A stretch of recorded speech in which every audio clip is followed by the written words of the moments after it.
ಮಾವು ಬೆಳೆಗಾರರಿಗೆ ಕೇಂದ್ರ ಹಾಗೂ ರಾಜ್ಯ ಸರ್ಕಾರದಿಂದ ಬೆಂಬಲ ಬೆಲೆ ಘೋಷಣೆಯಾದ ಬೆನ್ನಲ್ಲೇ ಕೋಲಾರ ಜಿಲ್ಲಾಧಿಕಾರಿ ಎಂಆರ್ ರವಿರವರು ಶ್ರೀನಿವಾಸಪುರಕ್ಕೆ ಭೇಟಿ ನೀಡಿ ರೈತರೊಂದಿಗೆ ಸಮಾಲೋಚನೆ ನಡೆಸಿದ್ದಾರೆ.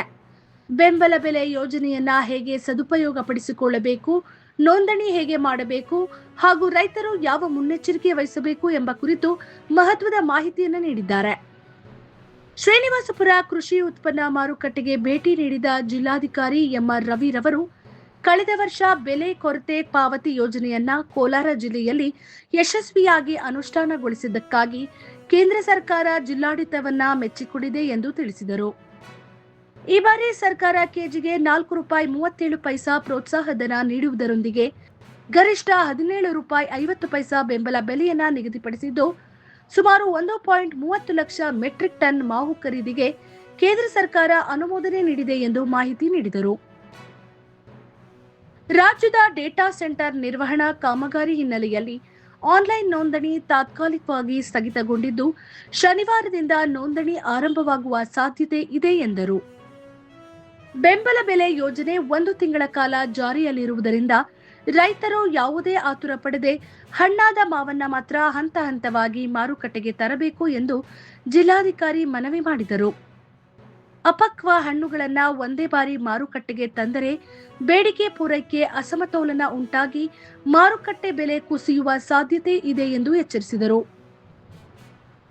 Crop survey, proof ID, biometric ನೋಂದಣಿ ಸೇರಿದಂತೆ ಯಾವುದೇ ತಾಂತ್ರಿಕ ಸಮಸ್ಯೆಗಳಿದ್ದರೆ ರೈತ ಸಂಪರ್ಕ ಕೇಂದ್ರ ಅಥವಾ ತೋಟಗಾರಿಕೆ ಇಲಾಖೆ ಅಧಿಕಾರಿಗಳನ್ನ ಸಂಪರ್ಕಿಸಿ ಪರಿಹರಿಸಿಕೊಳ್ಳುವಂತೆ ಸಲಹೆ ನೀಡಿದರು.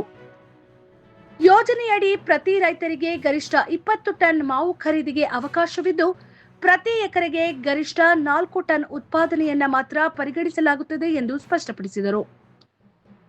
ಬಳಿಕ ಜಿಲ್ಲಾಧಿಕಾರಿಗಳು ನೀಲಟೂರು, ರೋಣೂರು ಹಾಗೂ ದಿಂಬಾಲ ಗ್ರಾಮಗಳ ಮಾವಿನ ತೋಟಗಳಿಗೆ ಭೇಟಿ ನೀಡಿ ಬೆಳೆ ಪರಿಶೀಲನೆ ನಡೆಸಿದರು. ರೋಣೂರು ರೈತ ಸಂಪರ್ಕ ಕೇಂದ್ರಕ್ಕೂ ಭೇಟಿ ನೀಡಿ ರೈತರ ನೋಂದಣಿ ಹಾಗೂ ಬೆಂಬಲ ಬೆಲೆ ಯೋಜನೆ ಅನುಷ್ಠಾನದಲ್ಲಿ ಯಾವುದೇ ಲೋಪವಾಗದಂತೆ ಅಧಿಕಾರಿಗಳಿಗೆ ಅಗತ್ಯ ಸೂಚನೆಗಳನ್ನು ನೀಡಿದರು. ಅಲ್ಲದೆ ಜಿಲ್ಲೆಯಲ್ಲಿ ಹೆಚ್ಚಿನ ಸಂಖ್ಯೆಯ ಮಾವು ಸಂಸ್ಕರಣಾ ಕೈಗಾರಿಕೆಗಳ ಅಗತ್ಯವಿದ್ದು, ಪ್ರತಿ ತಾಲೂಕಿನಲ್ಲಿ ಸಂಸ್ಕರಣಾ ಘಟಕಗಳನ್ನು ಸ್ಥಾಪಿಸಲು ಸರ್ಕಾರಕ್ಕೆ ಪ್ರಸ್ತಾವನೆ ಸಲ್ಲಿಸಲಾಗಿದೆ ಎಂದು ಜಿಲ್ಲಾಧಿಕಾರಿಗಳು ತಿಳಿಸಿದರು. ಒಟ್ಟಾರೆ ಬೆಂಬಲ ಬೆಲೆ ಯೋಜನೆಯ ಸಂಪೂರ್ಣ ಪ್ರಯೋಜನ ಪಡೆಯಲು ರೈತರು ಅಧಿಕೃತ ಮಾರ್ಗಸೂಚಿಗಳಂತೆ ನೋಂದಣಿ ಮಾಡಿಕೊಂಡು ಯಾವುದೇ ಆತರವಿಲ್ಲದೆ ನಿಯಮಾನುಸಾರ ಮಾವಿನ ಮಾರಾಟ ನಡೆಸುವಂತೆ ಜಿಲ್ಲಾಧಿಕಾರಿ ಎಂಆರ್ ರವಿ ಮನವಿ ಮಾಡಿದ್ದಾರೆ. ನಮಗೂ ಗೊತ್ತಿರಲಿಲ್ಲ ಈ PDPS ಸ್ಕೀಮ್ ನ ಯಾವ ರೀತಿ ಜಾರಿಗೆ ತರಬೇಕು ಅಂತ. ಆದರೆ ಇಡೀ ದೇಶದಲ್ಲಿಯೇ ಎಸ್ಪೆಷಲಿ ನಮ್ಮ ಕೋಲಾರದ ರೈತರು, ಮಾವು ಬೆಳೆಗಾರರು ತುಂಬಾ ಅಚ್ಚುಕಟ್ಟಾಗಿ ರೈತರ ಸಹಕಾರದಿಂದ ನಮ್ಮ ಜಿಲ್ಲಾ ಆಡಳಿತದಿಂದ ವ್ಯವಸ್ಥಿತವಾಗಿ ಮತ್ತು ಪರಿಣಾಮಕಾರಿಯಾಗಿ ಅದನ್ನ ಇಂಪ್ಲಿಮೆಂಟ್ ಮಾಡಿದ್ದನ್ನ ಕೇಂದ್ರ ಸರ್ಕಾರದ ಟೀಮ್ ಬಂದು ಪರಿಶೀಲನೆ ಮಾಡಿ ಅಪ್ರಿಶಿಯೇಟ್ ಮಾಡಿ ಹೋಗಿದ್ದಾರೆ. ಹೋದ್ ಸಾರಿ ನಮಗೆ ಕೊಟ್ಟದ್ದು ₹4, ನಿಮಗೆಲ್ಲ ಗೊತ್ತು, ಕೆಜಿಗೆ ₹4. ಆಮೇಲೆ ಮ್ಯಾಕ್ಸಿಮಮ್ ಲಿಮಿಟ್ ನ ₹16 ಇಟ್ಟಿದ್ರು. ಈ ಸಾರಿ ಏನ್ ಮಾಡಿದ್ದಾರೆ, ₹4ನ ₹4.37 ಜಾಸ್ತಿ ಮಾಡಿದ್ದಾರೆ, ₹4.37. ಆಮೇಲೆ ಮ್ಯಾಕ್ಸಿಮಮ್ ಲಿಮಿಟ್ ನ ₹17 ಮಾಡಿದ್ದಾರೆ. ಅಂದ್ರೆ ಇದು ಮಾರುಕಟ್ಟೆ ಮಧ್ಯಪ್ರವೇಶ ಅಂತ ಹೇಳ್ತೀವಿ ನಾವು, ಮಾರ್ಕೆಟ್ ಇಂಟರ್ವೆನ್ಷನ್ ಸ್ಕೀಮ್ ಅಂತ ಕರಿತೀವಿ. ಎಲ್ಲಿ ಮಾರುಕಟ್ಟೆ ಬೆಲೆ ರೈತರಿಗೆ ಬಹಳ ಕಡಿಮೆ ಆಗ್ತದೋ ಆಗ ಒಂದು ಬೆಲೆ ನಿಗದಿ ಮಾಡಿ ಮಾರುಕಟ್ಟೆ ಬೆಲೆನ, ಅದರ ಡಿಫರೆನ್ಸ್ ಇದೆಯಲ್ಲ, ಎಷ್ಟು ನಷ್ಟ ಆಗ್ತಾ ಇದೆಯಲ್ಲ, ಆ ನಷ್ಟ ಕೊರತೆಯನ್ನ ತುಂಬಿಕೊಡೋ ಕೆಲಸವನ್ನ ಕೇಂದ್ರ ಸರ್ಕಾರ ಮಾಡಿ ಕೇಂದ್ರ ಸರ್ಕಾರದಿಂದ ರಾಜ್ಯ ಸರ್ಕಾರ ಇಂಪ್ಲಿಮೆಂಟ್ ಮಾಡಿದೆ. ಈ ಬಾರಿ 1.30 ಲಕ್ಷ ಟನ್ ಅನ್ನ ಖರೀದಿ ಮಾಡಲಿಕ್ಕೆ ಈಗ ಮೊನ್ನೆ ಆದೇಶ ಆಗಿದೆ. ಕೇಂದ್ರ ಸರ್ಕಾರದಿಂದ ಆದೇಶ ಬಂದು ನೋಟಿಫಿಕೇಶನ್ ಆಗಿ ನಮಗೆ ಆದೇಶ ಕೈಗೆ ಬಂದಿದ್ದು ನಿನ್ನೆ ಮಧ್ಯಾಹ್ನ 2 ಗಂಟೆಗೆ. 2 ಗಂಟೆಗೆ ಆದೇಶ ಬಂದಾಗೆ ರಾಜ್ಯ ಸರ್ಕಾರ ಸಂಜೆ 5 ಗಂಟೆಗೆ ರಾಜ್ಯ ಸರ್ಕಾರವೂ ಆದೇಶವನ್ನು ಹೊರಡಿಸಿದೆ. ಅಂದ್ರೆ ಕೆಲವೇ 3 ಗಂಟೆಗಳಲ್ಲೇ ನಮ್ಮ ರಾಜ್ಯ ಸರ್ಕಾರ ಆದೇಶವನ್ನು ಹೊರಡಿಸಿದೆ. ಈ ಆದೇಶ ಹೊರಡಿಸುವಾಗ ಏನ್ ಮಾಡಿದ್ದಾರೆ, ಕಳೆದ ಸಾರಿ ಹೊಸದಾಗಿ ಮಾಡಿದ್ರಿಂದ ಒಂದು ಸಣ್ಣ ಪುಟ್ಟ ಲೋಪಗಳಾಯ್ತು ಅಂತ ಇವ್ರು ಹೇಳಿದ್ರಲ್ಲ, ಏನಾಗುತ್ತೆ ಲಾಸ್ಟ್ ಟೈಮು ನಮಗೂ ಇದೇ ತರ 24ನೇ ತಾರೀಕು ರಾಜ್ಯ ಸರ್ಕಾರ ಹೊರಡಿಸಿದ್ರು, ಹೌದು. ಇವತ್ತು ಒಂದಿನ ಲೇಟ್ ಆಗಿದೆ, ನಿನ್ನೆ 25ನೇ ತಾರೀಕು. ನಮ್ಮ ಉದ್ದೇಶ ಆಗಿದ್ದು 15ನೇ ತಾರೀಕು ಹೇಗಾದ್ರೂ ಮಾಡಿ ಆರ್ಡರ್ ಹೊರಡಿಸ್ಬೇಕು ಅಂತ. ಅದಕ್ಕೆ ನಿಮ್ಮ ಅಧ್ಯಕ್ಷರು ಗೊತ್ತು, ನಿಮ್ಮ ಬಹಳ ಜನ ನಾಯಕರಿಗೆ ಗೊತ್ತು, ನಮ್ಮ ಅಧಿಕಾರಿಗಳಿಗೆ ಗೊತ್ತು. ಅದು ಹಿಂದೆ ಬಿದ್ದು ಕೊನೆಗೆ ಈಗ ನಿನ್ನೆ ಎರಡೂ ಕಡೆಯಿಂದ ಎಲ್ಲ ತೀರ್ಮಾನ ಆಗಿದೆ. ಇಂಪ್ಲಿಮೆಂಟ್ ಮಾಡ್ಬೇಕು, ಈಗ ಜಾರಿಗೆ ತರಬೇಕು. ಜಾರಿಗೆ ತರೋಕೆ ಅವ್ರೇನ್ ಮಾಡಿದ್ರು ನೋಡಿ, ಕಳೆದ ಸಾರಿ ನೀವು ರಿಜಿಸ್ಟ್ರೇಷನ್ ಮಾಡದೆ ನೀವೆಲ್ಲ ತಂದು ಮಾವು ಕೊಟ್ಬಿಟ್ಟಿದ್ದೀರಿ. ಅದರಿಂದ ಒಂದ್ ಸ್ವಲ್ಪ ವ್ಯತ್ಯಾಸಗಳಾಗಿದೆ. ಒಟ್ಟು 41 ಕೋಟಿ ಬಂತು ನಮ್ಮ ರೈತರಿಗೆ, ಆದ್ರೆ 21-22 ಕೋಟಿಗೆ ಒಂದ್ ಸ್ವಲ್ಪ ಸಣ್ಣ ಪುಟ್ಟ ವ್ಯತ್ಯಾಸಗಳಿದೆ. ಆಡಿಟೋರ್ ಅದನ್ನ ಮಾಡ್ಕೋತಾರೆ, ಏನು ತೊಂದರೆ ಇಲ್ಲ. ಈ ಬಾರಿ ಏನ್ ಹೇಳಿದ್ರು ಹೇಳಿದಾಗೆ ಬಯೋಮೆಟ್ರಿಕ್ ಮಾಡಬೇಕು. ಬಯೋಮೆಟ್ರಿಕ್ ಮಾಡಿಬಿಟ್ಟು ನಂತರ ನೀವು ರಿಜಿಸ್ಟರ್ ಮಾಡ್ಕೋಬೇಕು, ಆಮೇಲೆ ನೀವು ಇಲ್ಲಿಗೆ ಬರಬೇಕು, ಬಂದು ಪ್ರಕ್ರಿಯೆ ಮಾಡಬೇಕು ಅಂತ ನಾನು ರಿಕ್ವೆಸ್ಟ್ ಮಾಡಿಕೊಂಡೆ. ನೋಡಿ, ನಮಗೆ ಸಮಯದ ಅವಕಾಶ ಇಲ್ಲ, ಸಮಯ ಇಲ್ಲ ನಮ್ಮ ಹತ್ರ.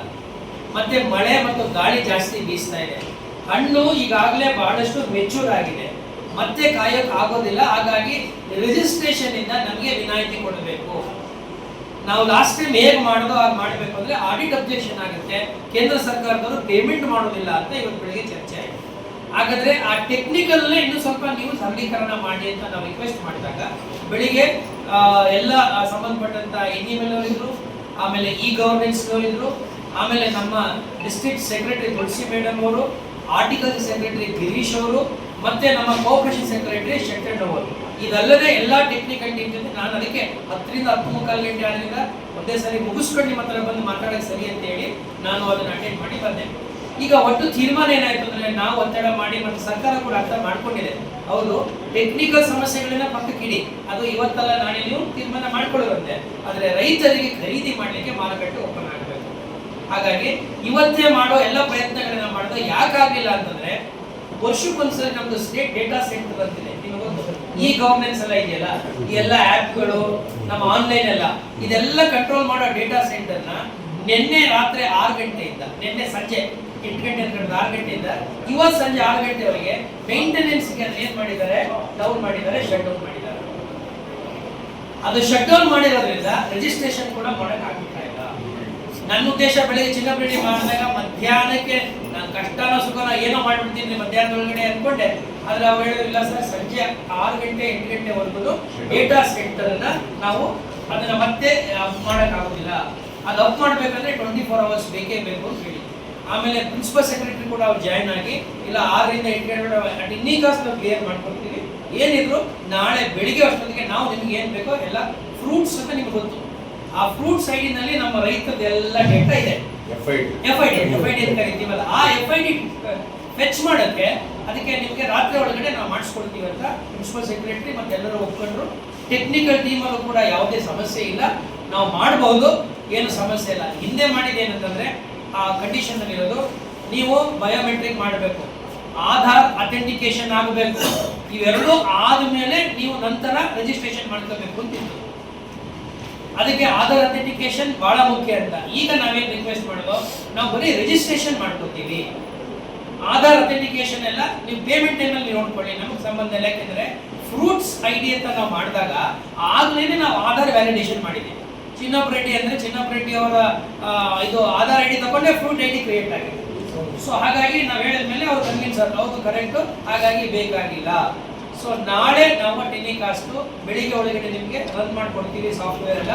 ನೀವು ಬರೀ ರಿಜಿಸ್ಟರ್ ಮಾಡ್ಕೊಳ್ಳೋದು, ರಿಜಿಸ್ಟರ್ ಮಾಡಿಕೊಂಡು ನಾನು ಹೇಳಿದೆ ರಿಜಿಸ್ಟರ್ ಮಾಡ್ಕೊಂಡು ತಕ್ಷಣ ನಾವು ಪ್ರೊಕ್ಯೂರ್ಮೆಂಟ್ ಶುರು ಮಾಡಿದ್ದೀವಿ. ಸೊ ಪ್ರೊಕ್ಯೂರ್ಮೆಂಟ್ ಹೇಗೆ ಮಾಡೋದು ಅಂತ ನನಗೆ ಕೇಳಿದ್ರು. ಅದಕ್ಕೆ ನಾವು ಈಗಾಗಲೇ ಬಹಳಷ್ಟು ವ್ಯವಸ್ಥಿತವಾಗಿ ಮಾಡ್ಕೊಂಡು ಎರಡಕ್ಕೂ ನಾವು ರೆಡಿ ಆಗಿದ್ದು. ಫಿಸಿಕಲ್ ಏನು ಮ್ಯಾನ್ಯುಯಲ್ ಆಗಿ ತಂದುಕೊಟ್ಟು ತಗೊಳ್ಳೋಕೆ ಚೆಕ್ ಪೋಸ್ಟ್ ಟೀಮ್ಸ್ ಎಲ್ಲ ರೆಡಿ ಮಾಡ್ಕೊಂಡಿದ್ದು. ಈಗ ಏನ್ ಮಾಡಬೇಕು, ರಿಜಿಸ್ಟ್ರೇಷನ್ ಆಗಲೇಬೇಕು. ನಾಳೆ ಒಬ್ಬ ರೈತರು ಕೂಡ ಪೇಮೆಂಟ್ ಸಮಸ್ಯೆ ಆಗಬಾರ್ದು ಅನ್ನೋ ಕಾರಣಕ್ಕಾಗಿ ರಿಜಿಸ್ಟ್ರೇಷನ್ ಅಂದ್ರೆ ಜಸ್ಟ್ ನೀವು ಆಧಾರ್ ಕೊಡೋದು, ರಿಜಿಸ್ಟರ್ ಮಾಡೋದು.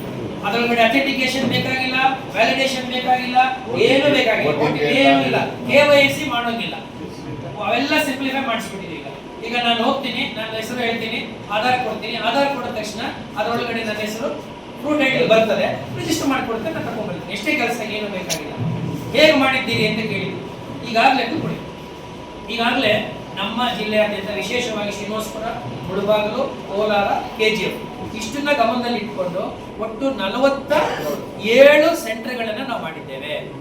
ಎಲ್ಲರೂ APMC ಶ್ರೀನಿವಾಸಪುರಕ್ಕೆ ಬರಬೇಕಾದ ಅಗತ್ಯ ಇಲ್ಲ. ನೀವು ನಿಮ್ಮ ಊರಿನಲ್ಲೇ ಇರ್ತಕ್ಕಂಥ ರೈತ ಸಂಪರ್ಕ ಕೇಂದ್ರ ಇದೆ. ಆ ರೈತ ಸಂಪರ್ಕ ಕೇಂದ್ರ ಇಲ್ಲ ಅಂದ್ರೆ ನಿಮಗೆ SADH ನಮ್ಮ ಹಾರ್ಟಿಕಲ್ಚರ್ ಡಿಪಾರ್ಟ್ಮೆಂಟ್ ಆಫೀಸ್ ಇದೆ. ಅಲ್ಲಿ ಹೋಗಿ ನೀವು ಬರೀ ಆಧಾರ ಕೊಟ್ರೆ ಸಾಕು, ರಿಜಿಸ್ಟರ್ ಮಾಡಿಕೊಡ್ತಾರೆ.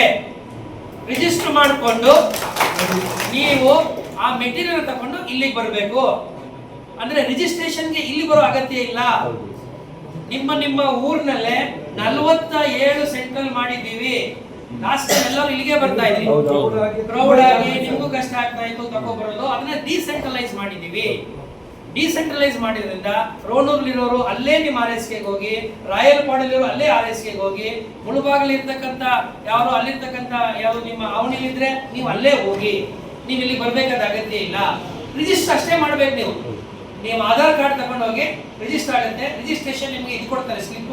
ನೀವು ತಗೊಂಡು ನೇರವಾಗಿ ನಿಮ್ಮ ಕಾಯಿನ ತಗೊಂಡು ಚೆಕ್ ಪೋಸ್ಟ್ ಬರಬೇಕು. ಚೆಕ್ ಪೋಸ್ಟ್ ನಾವು ಕಳೆದ ಸಾರಿ ಇದ್ದಾಗ ಈ ಸಲ ಚೆಕ್ ಪೋಸ್ಟ್ ಮಾಡಿದೆ. ಚೆಕ್ ಪೋಸ್ಟ್ ನಲ್ಲಿ ನಿಮ್ಗೊಂದು ಅಗಿನ್ ಸ್ಲಿಪ್ ಕೊಡ್ತಾರೆ ಅವರು. ಅದನ್ನ ತಗೊಂಡ್ಬಂದು ಎಂಟ್ರಿ ಮಾಡಿಸ್ಬಿಟ್ಟು ನೀವು ಇಲ್ಲಿಗೆ ಬರ್ತೀರಿ. APMC ಎಂಟ್ರಿ ಇಲ್ಲಿಗೆ ಬಂದು ಇಲ್ಲಿ ತೂಕ ಹಾಕ್ಸ್ತೀರಿ. ವೇ ಬ್ರಿಡ್ಜ್ ನಲ್ಲಿ ತೂಕ ಹಾಕ್ಸ್ಬಿಟ್ಟು ಎಷ್ಟು ತೂಕ ಅಂತ ನಿಮಗೆ ಗೊತ್ತಾಯ್ತು. ಇಲ್ಲಿ ಬಂದು ಖರೀದಿ ಮಾಡಿದಾಗ ನಿಮಗೆ ಬಿಲ್ ಕೊಡ್ತಾರೆ. ಆ ಬಿಲ್ ಇಟ್ಕೊಂಡ್ರೆ ಅಲ್ಲಿಗೆ ಎಂಟೈರ್ ಪ್ರೊಸೆಸ್ ಹೋಗುತ್ತೆ. ಇಲ್ಲಿ ಮೀನ್ಸ್ ಮಂಡಿಯಲ್ಲಿ ಮಾರ್ಕೆಟ್ ಆಫೀಸ್ ಅಲ್ಲ, ಮಂಡಿ ಮಾರ್ಕೆಟ್, APMC ಮಾರ್ಕೆಟ್. ಸೊ ಹಾಗಾಗಿ ಇವತ್ತು ಏನು ನಾವು ನಿನ್ನೆ ಸರ್ಕಾರದಿಂದ ಆದೇಶ ಬಂತು, ಆದೇಶದಲ್ಲಿ ನಾನು ಹೇಳಿದ್ದೀನಿ ಇದನ್ನೆಲ್ಲ ನೀವು ಬದಲಾವಣೆ ಮಾಡಿ ಮತ್ತೊಂದು ಆದೇಶ ಹೊರಡಿಸಿ ಅಂತೇಳಿ. ಪ್ರೊಸೀಡಿಂಗ್ಸ್ ಮಾಡಿಬಿಟ್ರು ಬೆಳಿಗ್ಗೆ. ಪ್ರೊಸೀಡಿಂಗ್ಸ್ ಮಾಡಿದಾಗ ನಮಗೆಲ್ಲ ಗೊತ್ತಾಗಿದೆ, ಬಟ್ ಆದೇಶನ ಕೊಟ್ಬಿಡಿ ಅಂತ ಹೇಳಿದ್ದೀನಿ. ಈಗ 1 ಗಂಟೆ ಅಥವಾ 2 ಗಂಟೆ ಒಳಗಡೆ ಒಂದು ತಿದ್ದುಪಡಿ ಆದೇಶ ರಿಲ್ಯಾಕ್ಸ್ ಮಾಡಿ ಕೂಡ ಬರುತ್ತೆ. ಈಗ ನಾನು ನಿಮ್ಗೆ ಏನು ಹೇಳ್ತಾ ಇದ್ದೀನಿ ಇದಿಷ್ಟು ಕೂಡ ಆದೇಶವಾಗಿ 2 ಗಂಟೆಗೆ ಬರ್ತದೆ. ನಾಳೆಯಿಂದ ಬೆಳಿಗ್ಗೆ ನೀವು ರಿಜಿಸ್ಟ್ರೇಷನ್ ಶುರು ಮಾಡ್ಬೋದು. ಶುರು ಮಾಡಿ ನಿಮ್ಮ ಏನು ಕಾಯಿ ಇದೆ ಮಾವಿನಕಾಯಿನ ನೀವು ವಾಪಸ್ಸು ನಿಮ್ಮ ಮಂಡಿಗೆ ತಂದು ರಿಜಿಸ್ಟ್ರೇಷನ್ ಚೆಕ್ ಪೋಸ್ಟ್ ಇಂದ ವೇಮೆಂಟ್ ಇಂದ ಇಷ್ಟು ಮಾಡಿ. ಇದು ಈಗಾಗಲೇ ನಾವು ತಗೊಂಡಿರ್ತಕ್ಕಂಥದ್ದು. ಈಗಾಗಲೇ 47 ಕಡೆ ಕೂಡ ನಾವು ಕಳೆದ ಸಾರಿ ಎಲ್ಲ ಅಧಿಕಾರಿಗಳಿಗೆ ಸಹಕಾರ ಮಾಡಿದ್ರಲ್ಲ, ಆ ಎಲ್ಲ ಸ್ಟಾಫ್ ಕೂಡ ನಾವು ಟ್ರೈನಿಂಗ್ ಕೊಟ್ಟಿದ್ದೇವೆ. ಅವರಿಗೆ ID ಈಗ ಲಾಗಿನ್ ಐಡಿನ ಕ್ರಿಯೇಟ್ ಮಾಡಿ ಕೊಟ್ಟಿದ್ದಾರೆ. ಅದಕ್ಕೆ ಸಂಜೆ ಒಳಗಡೆ ಕೊಟ್ಬಿಡ್ತಾರೆ. ಈಗಾಗಲೇ ಸುಮಾರು ಕಳಿಸ್ಕೊಟ್ಟಿದ್ದಾರೆ. ಕಂಪ್ಯೂಟರ್ ಸಿಸ್ಟಮ್ಸ್ ಎಲ್ಲ ಕಡೆ ಎಸ್ಟಾಬ್ಲಿಷ್ ಮಾಡಿದ್ದೇವೆ. ಪೊಲೀಸರು ನಮಗೆ ಸಹಕಾರ ಮಾಡ್ತಿದ್ದಾರೆ. ಆಮೇಲೆ ನಮ್ಗೆ ಬೇಕಾಗಿರ್ತಕ್ಕಂಥ ಏನು ಹೋಮ್ ಗಾರ್ಡ್ ಸಿಬ್ಬಂದಿನೂ ಕೂಡ ನಾವು ನೇಮಕಾತಿ ಮಾಡಿಕೊಂಡಿದ್ದೀವಿ 20 ಜನಕ್ಕೆ.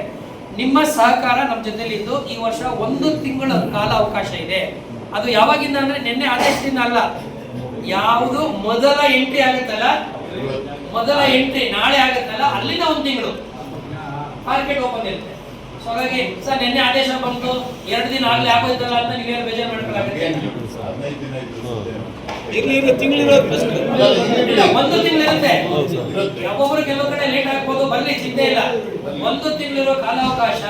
ನಾವು ಯಾವಾಗ ಪ್ರೊಕ್ಯೂರ್ಮೆಂಟ್ ಶುರು ಮಾಡ್ತೀವಿ, ಖರೀದಿ ಪ್ರಕ್ರಿಯೆ ಮಾರ್ಕೆಟ್ ಯಾವಾಗ ಶುರು ಆಗುತ್ತೆ ಅಲ್ಲಿಂದ 1 ತಿಂಗಳು ಮುಂದಕ್ಕಿರುತ್ತೆ.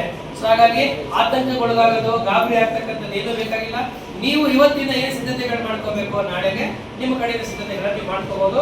ಇದುವರೆಗೂ ನನಗೆ ಬಹಳ ಸಂತೋಷ ಏನಪ್ಪಾ ಅಂದ್ರೆ ನಮ್ಮ ಶ್ರೀನಿವಾಸಪುರದಲ್ಲಿ ಆಗ್ತಕ್ಕಂಥ ಒಂದು ಕೂಗು, ಆ ಕೂಗಿದೆಯಲ್ಲ ಅದು ಇಡೀ ರಾಜ್ಯದಲ್ಲಿ ಮುಟ್ಟುತ್ತೆ. ಒಂದು ಒಳ್ಳೆ